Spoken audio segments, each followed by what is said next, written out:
Smart Bangladesh বিনির্মাণে billboard শিল্পের উন্নয়ন ও সম্প্রসারণ আলোচনা সভার আয়োজন করেন সম্মিলিত ব্যবসায়ী ফোরাম এবং Bangladesh billboard advertising owners association.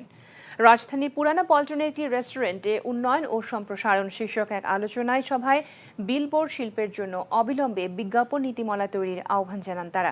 অনুষ্ঠানে বক্তারা বিলবোর্ডের নতুন উদ্বোধনী এবং টেকসই ও পরিবেশ বান্ধব বিলবোর্ড তৈরিতে কারিগরি দক্ষতা অর্জনের উপর গুরুত্ব আরোপ করেন।